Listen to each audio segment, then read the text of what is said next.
कहा जाता है कि नमरूद की एक बेटी थी जिसका नाम राइमा था, लेकिन उसे राइबा के नाम से पुकारा जाता था।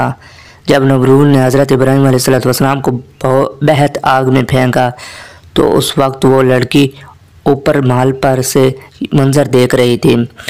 जब इब्राहीम अलैहिस्सलाम को आग में नमाज अदा करते हुए देखा और आपके इर्द गिर्द बहुत गुलाब के पौधों और पानी और दरख्त को देखा जिन पर परिंदे चहचहा रहे थे, और दिल में कहने लगी कि मेरा बाप तो कुछ भी नहीं है, कुदरत, इज़्ज़त और बादशाही तो अल्लाह रब्बुल आलमीन की है जो इब्राहीम का रब है।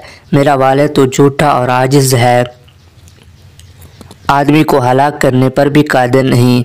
वो ये सोचती हुई अकेली ही अपने महल से निकली और इसके करीब आ गई। इसने बैल से हज़रत इब्राहीम अलैहिस्सलाम को पुकारा, ए इब्राहीम, क्या आपके अलावा भी कोई आपके रब की बारगाह में इजाज़त पा सकता है? आपने फरमाया, हाँ, वो शख्स जिसका दिल मेरे रब के लिए खालिस हो। तो आग में इसका हाल भी इस तरह होगा जिस तरह मेरा हाल है। उसने कहा, मैं चाहती हूँ कि तुम्हारे रब के साथ सुलह कर लूँ। आपने फरमाया, तो फिर आग में दाखिल हो जाओ। उसने आग में दाखिल होना चाहा तो डर गई।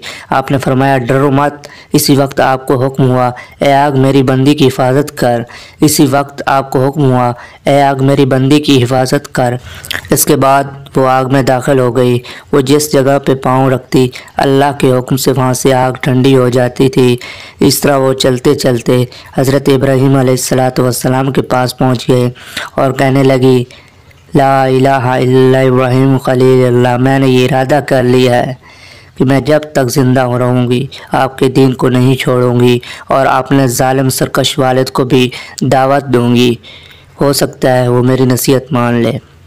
ये कहकर वो वापस आई और अपने वालिद के पास चली गई जो उस वक्त तख्त पर बैठा हुआ था और उसके लश्करी के इर्द गिर्द जमा थे। कुछ खड़े थे और कुछ बैठे थे। वो जाकर खड़ी हो गई और कहने लगी, ए मेरे बाप, तू कब तक झूठे दावे को करता रहेगा? क्योंकि खुदाई और कुदरत व ताकत तो उस खुदा के लिए है जिसने इब्राहीम अलैहिस्सलाम के लिए आग में गुलाब के फूल, सब्ज़ बागात और बहता दरिया पैदा कर दिया। बादशाही तो उसी की है, तेरी क्या बादशाही है? तू तो एक आदमी को गज़न पहुंचाने से आजिज़ है और इस पर कादिर नहीं। साथ ही उसने कलमा पढ़ा, ला इलाहा इल्लल्लाह इब्राहीम रसूलुल्लाह। इसका लानती बाप की बात सुनकर गुस्से में आ गया और इससे कहने लगा, अपने दीन से फिर जा, अपनी जान पर जुल्म न कर, वरना मैं तुझे ऐसी सज़ा दूंगा कि दुनिया वाले इससे इबरत हासिल करेंगे। उसने कहा, मैं दीन हक़ को हरगज़ नहीं छोड़ूंगी और ना ही अपने रब की नाफरमानी करूंगी, तू जो चाहे कर ले। इसने ये सुनकर अपने करंदों को हुक्म दिया तो उन्होंने इसके कपड़े उतार दिए और इसे पीटना शुरू कर दिया, लेकिन वो अपने दीन से ना फिरी। फिर नमरूद ने इसके दोनों हाथ काट देने का हुक्म दिया।